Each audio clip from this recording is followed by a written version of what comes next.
Chapter 40. Ayianna stood at the doors to the great hall. Her stomach squirmed like a heap of wiggling worms. What if she didn't know how to eat properly? What if she spilled her drink? Or worse, tripped and fell? She smoothed her green dress and slowed her breathing. She rocked her head back and forth. It had the sensation of a pincushion. Goma had assured her the pins holding her hair in place had been necessary. She reached up and touched the flower petals of her parents' betrothal gift and sighed. At least she had convinced the maidservant her need of it. Desmond would be pleased to see it. Ayianna slid along the wall, scanning the room for her companions. A sea of dark faces and black hair converged in the hall. The women dressed in colorful linen sheaths with matching sheer scarves flowing from their shoulders. Their hair swirled in elaborate braids atop their heads, pinned down with glittering gems. The men wore only white linen wraps around their waist and a beaded belt. Their bare, oiled skin gleamed in the lanterns. Vian's flaming red hair and pale skin stood out like a dragon in the plains. Oh, the wonder of familiarity in the midst of the unknown! She could have hugged his neck. She made her way to him. "Ayianna!" He closed the distance and embraced her. "You look wonderful! How are you?" "Good, thank you." She fingered the edge of her sheer scarf draped over her shoulder. "How are you? Did you sleep for 3 days too?" "Not quite," he frowned. "I feigned sleep until Cale came and yanked me out of bed." She smiled. "And where is he?" "Eluith is trying to drag him out of the library. He's pig-headed, if you ask me." "Ha! That is the truth." She laughed, but then quickly sobered. "Have you seen Desmond?" He shook his head. He looked beyond her and grinned. "Well, look who decided to show up." Ayianna turned, and her breath caught. Cale strode toward them, dressed in a white linen shirt and brown pants. He had smoothed his dark hair into a braid, accentuating his elven features even more, the high cheekbones, the curved ears, and the smooth face, except, of course, where a scar cut across his eyebrow. The gold earring piercing his right ear caught the light. He stopped when he saw her. His grey eyes softened, and a smile brushed his lips. Her unease melted like frost on a warm spring day. He touched his fingertips together. "It's good to see you well." She nodded. She should say something, anything. She cleared her throat. "Didn't Eloith come?" "No, he doesn't." Trumpets blared, and the king entered with a woman swathed in a gossamer veil. The translucent layers of her dress hung on her dark curves. Ayianna glanced away. She didn't see what she thought she did she? One look at Vian's red face confirmed her fears. What is it with the Haruzo and nudity? The great hall exploded in activity as everyone found their seat. Servants hurried into the great hall carrying plates of steaming food and pitchers of honeymead. Ayianna sat with Vian and Cale as the room grew quiet. At the front, the king, his new wife, and his harem sat on an ornate platform. Colored veils hung from the ceiling and swirled around the white pillars interspaced throughout the hall. From the side of the hall, another batch of servants poured through the arched doorways, hauling silver trays of giant lizards.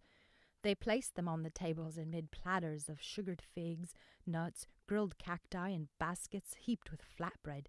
Somewhere in the room, drums and lutes sang a lilting song, and the room rumbled once more as the people continued their cheerful chatter between mouthfuls. Ayianna turned back to her table. A huge dead lizard sat on a silver platter in front of her.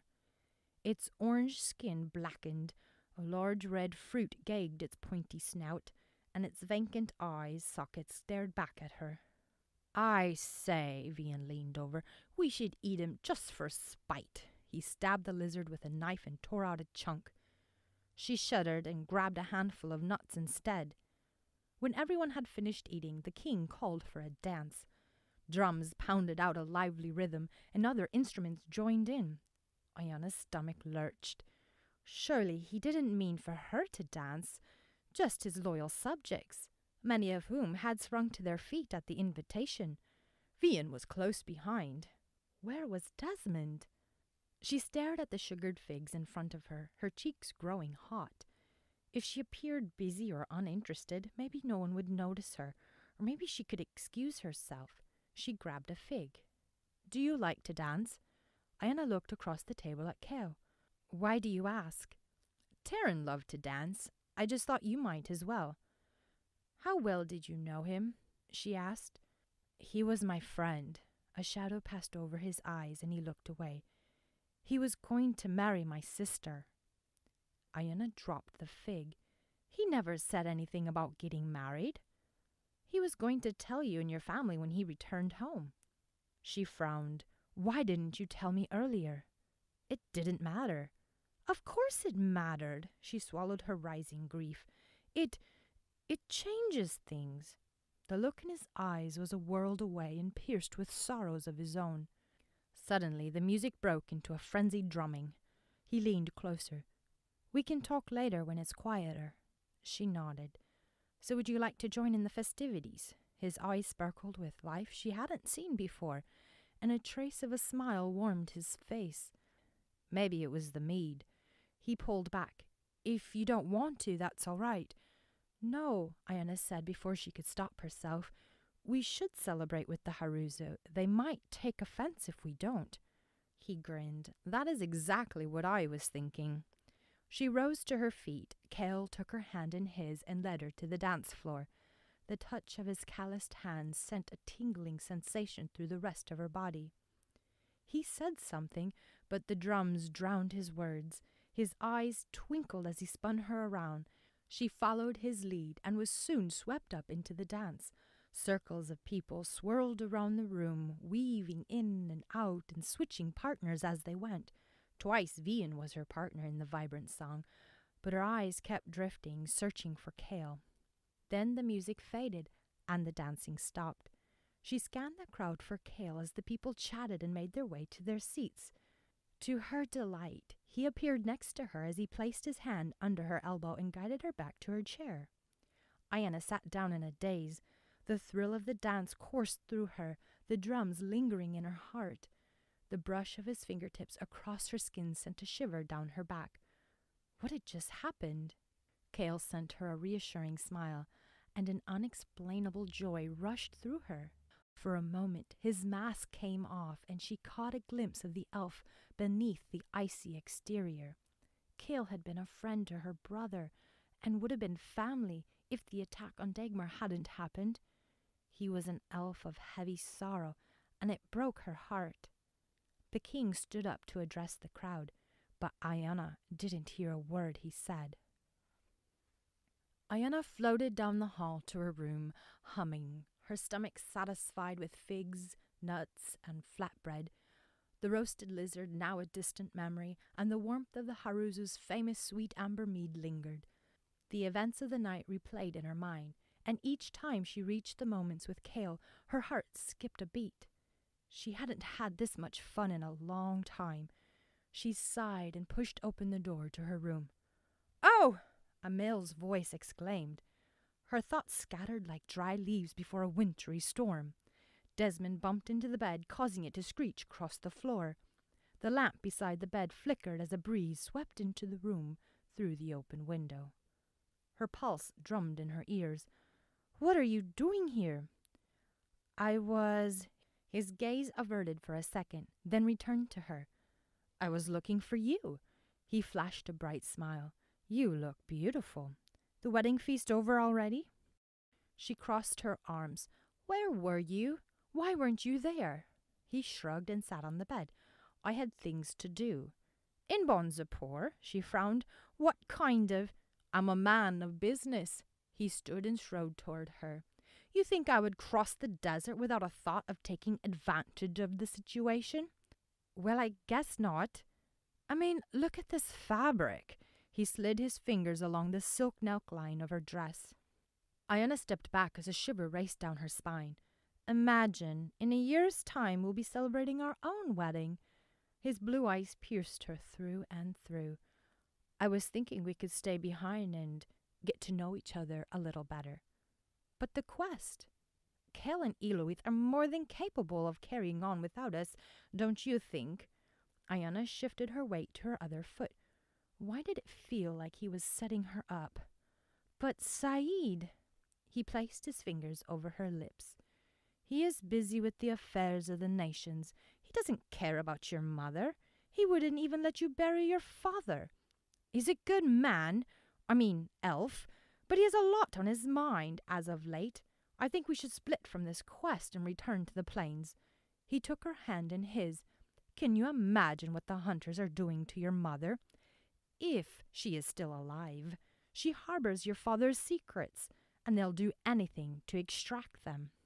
Ayianna shuddered as he rubbed his cold thumb over her fingers. For a moment, she was back in the caves, her mother's stricken face desperate for help. Desmond's proposal made sense. I'll talk to Vian tomorrow, and we can make arrangements to return to Badera as soon as the next caravan heads east. Her heart quickened. Could it be that simple? Could she head home so soon and rescue her mother? That is what she should do, right? She pulled her hand from his. Where will we look for her? Gwydion, his eyes narrowed. If the sorceress is behind this, your mother will be there, if we aren't too late. They wouldn't kill her like they did my father. She's the only one who knows the secret. A smile tugged at the corners of his mouth. Oh, I think you know more than you realize. But you're right. Let us hope they've not worn her down. She took a step back. I've told you everything I know. Let's not think on that anymore. We have more pressing circumstances that need dealing with first. Desmond grasped her hands and smiled. How was the wedding feast? She shifted her feet again. It was lovely, lots of food and music. Did it make you think of our wedding? Were you thinking about you and me and our future together? Well, she averted her gaze. Or were you thinking of Kale? Her eyes shot up and met his. What? You heard me. He dropped her hand and paced around the room, her stomach sinking deeper with each footstep. You have no idea what I risk for you. Her face burned. He could see right through her. There was no denying it. Her heart had betrayed her. Hours ago she had been willing to accept the fate her father chose, but now she clung to a few moments of delight that probably had been influenced by mead. She remained quiet, waiting for his rebuke, but instead he smiled. She wasn't sure if she liked his smile. Do you delight in shaming me? Desmond reached out and wrenched a lock of her hair free. She shoved his hand away. What are you talking about? You are betrothed, yet I find you in the arms of another man. Ayianna stared at him. I wasn't. I saw you dancing with Kale. I danced with others too. It meant nothing. You couldn't keep your eyes off him. Ayianna stared at the floor as his words ripped away the excuses. The truth glared at her naked and cold. Shameful behavior, she knew it. Everyone knew it. What must Kale think of her? She gritted her teeth, her reputation soiled. To the world she was Desmond's, and he could expose her. Do you think he would want you if he knew the risk of the harpy's curse? He smirked. Sure, after a little mead and some fine clothes, he's all nice to you. But have you told him of the poison running through your veins? Harpy's curse? How did he know? She slowly shook her head. No elf would want a cursed bride. Desmond rested his hand on her shoulder. I know all your secrets, and I am still willing to have you as my wife. I'm sorry. It's just, I didn't want to offend the king. I thought it was the proper thing to do. But I was wrong, she straightened. I won't let it happen again. Desmond lifted her chin, and she met his blue eyes. He could demand anything of her, and she would give it. The tension in his face disappeared. I don't entirely place the blame on you. Kale should respect the bonds of betrothal. If he can't respect that, what would stop him from violating the union of man and wife? Ayianna scarcely breathed. Kale couldn't. He wouldn't. But Desmond was right. She was betrothed, yet Kale had danced with her. Shame and guilt sliced deeper. He wasn't responsible for her heart. She was. She allowed it to betray her father and her future husband. But I must admit my own failure. Desmond's face grew somber. Since I haven't announced our betrothal publicly, who's to blame but I? She wrapped her arms around herself. Why did he even bother with her? If she can't be trusted now, how could she be trusted in marriage? Horror gripped her. She didn't deserve his love, or anybody's love for that matter. What token of my love have you received from me? None, he said. He pulled a delicate box from the pouch at his waist. Until now. Ayianna took the box and opened it. Inside, a gold bangle gleamed in the candlelight. Tomorrow I will announce my intentions to the world.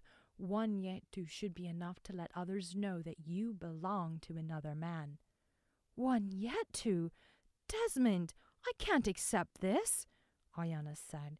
That's almost a year's wage. You can and must, he smiled. It's a sacrifice for the one I love.